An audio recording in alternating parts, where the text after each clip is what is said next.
आखिर 60 घंटों तक चले इस सीक्रेट एयरलिफ्ट के जरिए चीन और तुर्की ने पाकिस्तान में क्या उतारा है?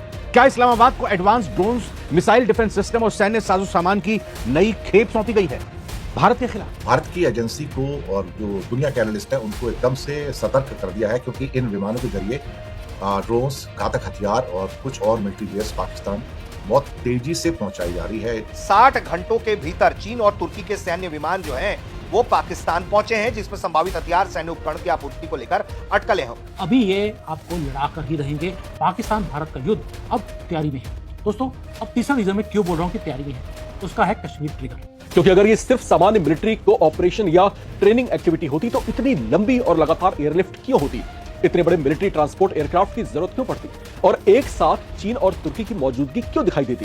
ये इकट्ठे हो रहे हैं भारत के खिलाफ, और एक जिसको ये डिस्प्यूटेड टेरिटरी बोलते हैं उसमें आग लगाने के बाद भारत बस एक ही रह गया हमारे पास कि हम वॉच करें कि वहां पे हो क्या रहा है। भारत के लिए बहुत ही एक अनकंफर्टेबल पार्ट है।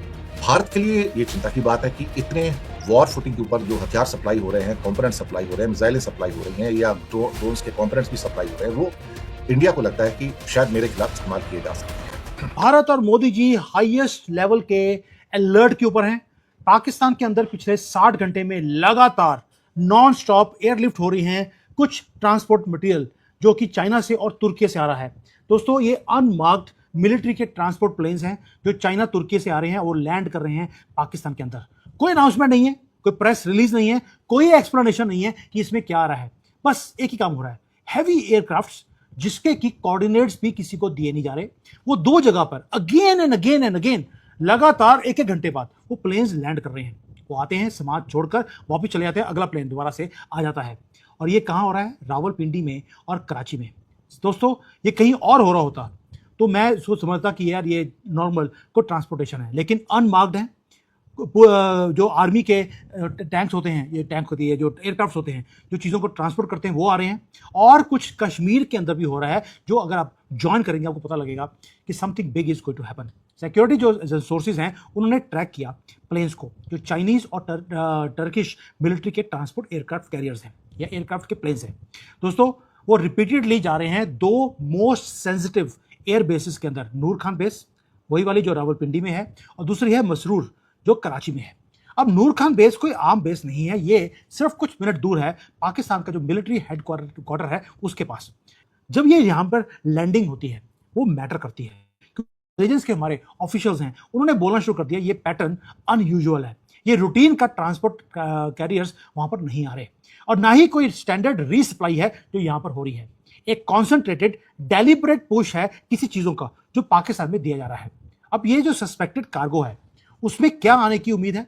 वहां पे माना जा रहा है कि मिलिट्री का हार्डवेयर है, पॉसिबली चाइना अपने ड्रोन्स को पाकिस्तान में भेज रहा है, और कुछ और भी इक्विपमेंट्स हैं जो स्ट्रेटली पाकिस्तान की एयर डिफेंस के बिल्डअप को करने के लिए उनको सामान चाहिए।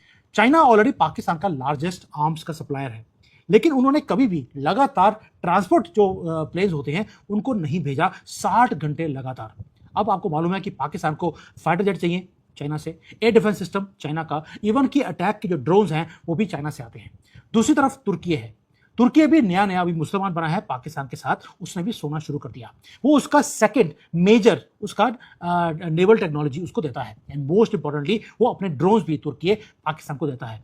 दोस्तों, इस वक्त जब मैं ये वीडियो बना रहा हूँ 200 से ज्यादा पाकिस्तान के इंजीनियर्स ऑलरेडी तुर्की के अंदर हैं, और तुर्की का जो नेक्स्ट जनरेशन का फाइटर जेट का प्रोग्राम है वो उसको सीख रहे हैं। तो दो नए पार्टनर नहीं है ये जो शो अप कर रहे हैं, और लगातार दोनों कंट्री से ट्रांसपोर्ट प्लेन्स पाकिस्तान में लैंड कर रहे हैं, और दो ये एग्जिस्टिंग पार्टनर्स हैं, नए पार्टनर नहीं है दोस्तों। और सडनली जब वो फास्ट हैवी अपने प्लेन्स को मूव करना शुरू कर दें, ये अनयूजुअल है। दूसरा एक और चीज है, जो टाइमिंग है पूरे स्टोरी की वो बहुत ज्यादा सस्पिशियस है, क्योंकि एयरलिफ्ट वो आइसोलेशन में नहीं होता।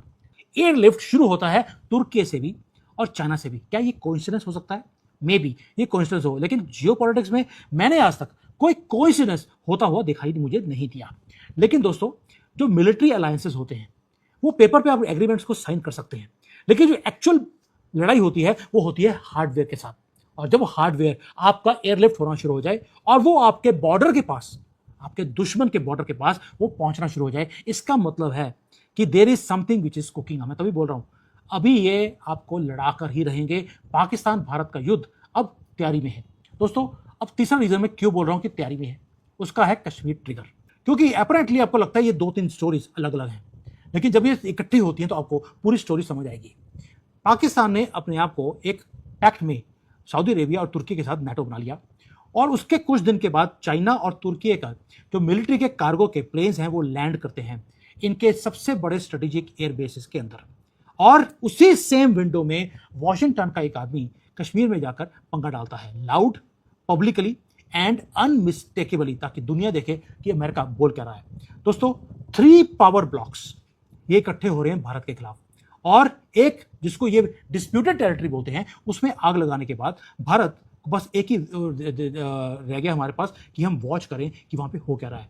भारत के लिए बहुत ही एक अनकंफर्टेबल पार्ट है। आखिर 60 घंटों तक चले इस सीक्रेट एयरलिफ्ट के जरिए चीन और तुर्की ने पाकिस्तान में क्या उतारा है? क्या इस्लामाबाद को advance drones, missile defence system और सैन्य साजो सामान की नई खेप सौंपी गई है भारत के खिलाफ? और सबसे बड़ा सवाल पाकिस्तान में बन रहे इस चाइना तुर्की पाक यानी CTP एक्सिस को लेकर भारत की खुफिया और रक्षा एजेंसीज कितनी अलर्ट पर है, कितनी चिंता की बात है हमारे लिए, भारत के लिए। तो खबरों और रक्षा सूत्रों के हवाले से जो जानकारी निकल कर सामने आई है वो वाकई चौंकाने वाली है। पहला, चीन और तुर्की की वायुसेना के, उनके एयरफोर्स के भारी मालवाहक जहाजों ने मिलिट्री कार्गो प्लेन से लगातार 60 घंटों तक, 60 आवर्स तक पाकिस्तान के अलग अलग सैन्य एयर बेसिस पर कई चक्कर लगाए, कई फेरे लगाए, लैंडिंग हुई, टेक ऑफ हुई। इन उड़ानों का मकसद और विमानों में लदा सामान बेहद सीक्रेट रखा गया, किसी को कानो कान भनक तक नहीं हुई। हालांकि फ्लाइट ट्रैकिंग डेटा और इंटेलिजेंस इनपुट से यह साफ होता है कि यह कोई नॉर्मल, सामान्य या कूटनीतिक आवाजाही नहीं थी, बल्कि एक बड़ा मिलिट्री सप्लाई मिशन था। पाकिस्तान लंबे समय से अपने लड़ाकू विमानों, एयर डिफेंस सिस्टम और ड्रोन्स के लिए चीन पर निर्भर रहा है। लेकिन हाल के दिनों में इस गठजोड़ में तुर्की की एंट्री ने रणनीतिक संतुलन को और भी ज्यादा कॉम्प्लेक्स बना दिया है, संवेदनशील कर दिया है। पाकिस्तान में 60 घंटे तक चीन और तुर्की के मिलिट्री एयरक्राफ्ट की लगातार कथित आवाजाही के पीछे क्या वजह हो सकती है? क्या वहां पर नए ड्रोन्स या एयर डिफेंस सिस्टम पहुंचे हैं, या फिर यह सिर्फ सामान्य मिलिट्री लॉजिस्टिक्स हो सकता है? पिछले 60 घंटों में चाइना और टर्की के मिलिट्री एयरक्राफ्ट लगातार पाकिस्तान में आ रहे हैं, जा रहे हैं, आ रहे हैं, जा रहे हैं। इस अचानक हुए एयरलिफ्ट सर्ज ने भारत की एजेंसी को और जो दुनिया के एनालिस्ट हैं उनको एकदम से सतर्क कर दिया है, क्योंकि इन विमानों के जरिए ड्रोन्स, घातक हथियार और कुछ और मिलिट्री वेयर्स पाकिस्तान बहुत तेजी से पहुंचाई जा रही है। ये अपने आप में काफी इंपॉर्टेंट है। जो खुफिया इनपुट्स मिल रहे हैं उसके हिसाब से चाइना और टर्की के भारी भरकम जो मिलिट्री एयरक्राफ्ट है उन्होंने पाकिस्तान के 2 सबसे इंपॉर्टेंट और सेंसिटिव एयरबेस को अपना बेस बनाया है कि वहां से ये सब चीजें आ रही हैं, जा रही हैं। नूर खान एयरबेस रावलपिंडी, यहाँ चाइनीज प्लेन की आवाजाही काफी बड़ी थी। यह एयरबेस पाकिस्तान सेना के हेडक्वार्टर के बेहद करीब है। मसरूर एयरबेस कराची में ये भी एक स्ट्रेटेजिक एयरबेस है, और यहाँ पर टर्की के एक प्लेन और चाइना के कई प्लेन उड़ान भरते देखे गए हैं। किस किस्म के हथियार उनको सप्लाई किए गए हैं, हालांकि कोई ऑफिशियल इसकी इंफॉर्मेशन नहीं है, लेकिन जो एजेंसीज हैं दुनिया की उनको पता लग जाता है। और उनका कहना है कि टर्की के बायरकातर जो ड्रोन्स हैं वो काफी बड़ी मात्रा में इनको मिले हैं, और टर्की के विमानों ने काफी मात्रा में सर्विलांस और कामिकाजे ड्रोन्स जो हैं पाकिस्तान को डिलीवर किए हैं। ये जब से क्या कहते हैं, इसके अलावा चाइनीज जो हैं वो आपको रडार पार्ट्स, मिसाइल कंपोनेंट्स और इलेक्ट्रॉनिक जैमर्स सप्लाई कर रहे हैं।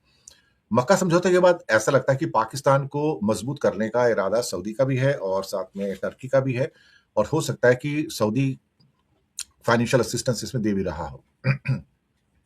चाइना और पाकिस्तान का एक इंडिया के लिए तो 2 फ्रंट हो जाता है वॉर। तो चाइना लंबे समय से पाकिस्तान का सबसे बड़ा हथियारों का सप्लायर है, और खासतौर से JF-17 ब्लॉक 3 उनको दिए थे, और इसके अलावा अब J-10 भी उनके पास है। लेकिन जो मेजर उनका जो अचीवमेंट होगा वो दिसंबर के आसपास या अगले साल की पहले 3-4 महीनों में करीब 36 से 40 J-35 जो कि स्टेल्थ प्लेन्स हैं वो उनको मिलने जा रहे हैं। भारत के लिए ये चिंता की बात है कि इतने वॉर फुटिंग के ऊपर जो हथियार सप्लाई हो रहे हैं, कंपोनेंट सप्लाई हो रहे हैं, मिसाइलें सप्लाई हो रही हैं, या ड्रोन्स के कंपोनेंट्स भी सप्लाई हो रहे हैं, वो इंडिया को लगता है कि शायद मेरे खिलाफ इस्तेमाल किए जा सकते हैं। तो 2 फ्रंट का जो चैलेंज है वो बिल्कुल क्लियर है। चाइना द्वारा पाकिस्तान की मिलिट्री पावर को अचानक अपग्रेड करना भारत को वेस्टर्न ब्लॉक से और नॉर्दर्न ब्लॉक से दोनों सीमाओं पर व्यस्त रखने की चाल हो सकती है। ड्रोन वॉरफेयर का खतरा है, इसमें कोई शक वाली बात नहीं है। और इंडियन एयरफोर्स के ऊपर भी इससे काफी दबाव बढ़ेगा। टर्की का जो बदलता रुख है, खैर टर्की भारत के साथ कभी भी नहीं था, लेकिन 60 घंटे का ये मिलिट्री एयरलिफ्ट ऑपरेशन, ये एक एक्स्ट्रा ऑर्डिनरी ऑपरेशन है, ये नॉर्मल लॉजिस्टिक का हिस्सा नहीं है। पाकिस्तान में दूसरी तरफ हंगामा है और खबरें हैं, पुष्टि नहीं करते हैं कि कुछ कार्गो मिलिट्री विमान जो टर्की के हैं, जो चाइना के हैं, वो पाकिस्तान पहुंच रहे हैं। इसका जो बदलाव है आसिम मुनीर के पाकिस्तान में परमाणु कमांड पर प्रत्यक्ष प्रभाव पड़ेगा और इसमें सीडीएफ की भूमिका बढ़ जाएगी। पाकिस्तान का परमाणु बटन किसके पास होगा यह भी आपको बताएंगे, लेकिन चाबी आसिम मुनीर के हाथ आ जाएगी। जो 60 घंटों के भीतर चीन और तुर्की के सैन्य विमान जो हैं वो पाकिस्तान पहुंचे हैं, जिसमें संभावित हथियार, सैन्य उपकरण की आपूर्ति को लेकर अटकलें हैं। Open source flight tracking data की पड़ताल में तस्वीर थोड़ी अलग है। ज्यादा सावधानी से जो है वो अगर हम उसे पेश करें तो जांच जो है फ्लाइट ट्रैकिंग डेटा की, उसके मुताबिक तुर्की के एक सैन्य परिवहन विमान को लेकर तो जानकारी आई है कि टर्की से एयरफोर्स का एयरबस A400M एल्टास विमान, जिसका रजिस्ट्रेशन जो है और वो तमाम चीजें मौजूद हैं, पाकिस्तान से जुड़ी उड़ान में ट्रैक किया गया है। Open source military aviation tracking के मुताबिक ये विमान 18 अगस्त के आसपास पाकिस्तान में था और वहां से बाद में वो वापस लौट आया। और इससे इतना पता चलता है कि तुर्की का सैन्य विमान जो है, जो मीडिया रिपोर्ट्स में कहा जा रहा है कि 60 घंटे से ट्रांसपोर्ट हुआ है, 60 घंटे तक चाइना और टर्की से, तो उसमें कम से कम एक टर्की का यह विमान तो एस्टैब्लिश, देखिए सैन्य परिवहन विमान इस दौरान पाकिस्तान पहुंचता है, यह एस्टैब्लिश होता है। टर्की से एयरफोर्स का एक और A400M विमान जो है वो भी सक्रिय पाया गया, लेकिन वो एग्जैक्टली कैसे वहां पहुंचा नहीं पहुंचा इसको पुष्टि नहीं कर पाएंगे, क्योंकि कई बार अब ये जो बदमाशी ये कर रहे हैं कि ट्रांसपॉन्डर बंद कर देते हैं, अपना डेटा छिपा लेते हैं और डार्क मोड में उड़ान भरते हैं। तो ये भी एक बड़ा खेल है ताकि कोई दुनिया उसको पकड़ नहीं पाए।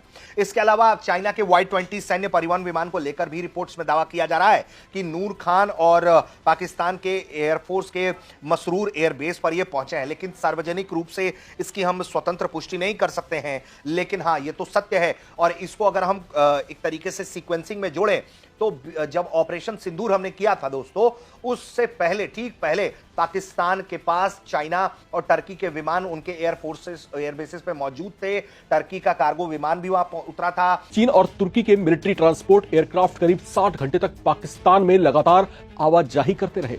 न्यूज 18 ने एक सीनियर इंटेलिजेंस अधिकारी के हवाले से बताया है कि भारी मिलिट्री ट्रांसपोर्ट एयरक्राफ्ट ने पाकिस्तानी एयरबेस के कई चक्कर लगाए।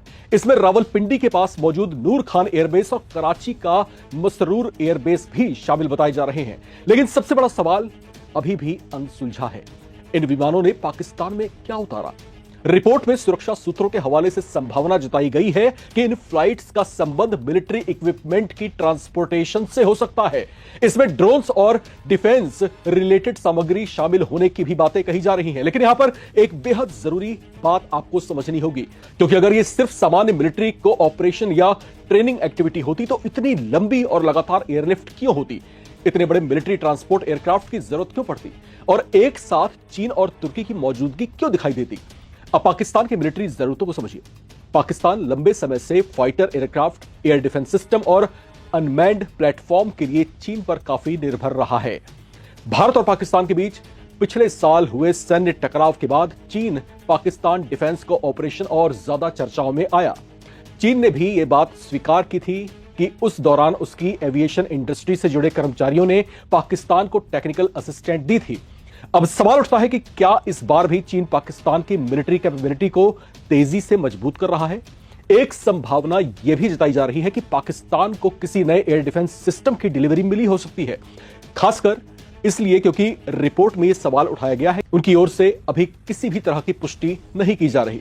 लेकिन इन संभावित हलचल ने साउथ एशिया में चर्चाएं जरूर तेज कर दी हैं, क्योंकि इससे लेकर कुछ खास तरह की लॉजिकल कड़ियां आपस में जुड़ रही हैं। पहला, मई में पाकिस्तान तुर्की डिफेंस टॉक्स होना। दूसरा, 7 अगस्त को मक्का जॉइंट डिफेंस एग्रीमेंट होना। और तीसरा, पाक में चीन तुर्की एयरक्राफ्ट की कथित लगातार आवाजाही का होना। आपको क्या लगता है, क्या यह सिर्फ संयोग है या फिर इसके पीछे कोई बड़ा डिफेंस लॉजिस्टिक्स प्लान तैयार किया जा रहा है? क्या पाकिस्तान अपने एयर डिफेंस नेटवर्क को मजबूत कर रहा है? क्या चीन नए मिलिट्री इक्विपमेंट की सप्लाई बढ़ा रहा है? क्या तुर्की भी ड्रोन और डिफेंस टेक्नोलॉजी के जरिए पाकिस्तान की मिलिट्री कैपेबिलिटी को मजबूत कर रहा है? और अगर वाकई ऐसा है तो भारत के लिए सबसे बड़ा सवाल क्या है? हालांकि अभी यह कहना थोड़ी जल्दबाजी होगी और इस निष्कर्ष पर पहुंचना भी थोड़ी जल्दबाजी हो सकती है कि चीन और तुर्की ने पाकिस्तान में बड़ी मात्रा में हथियार उतार दिए हैं, क्योंकि उपलब्ध जानकारियां सूत्रों के हवाले से ही हैं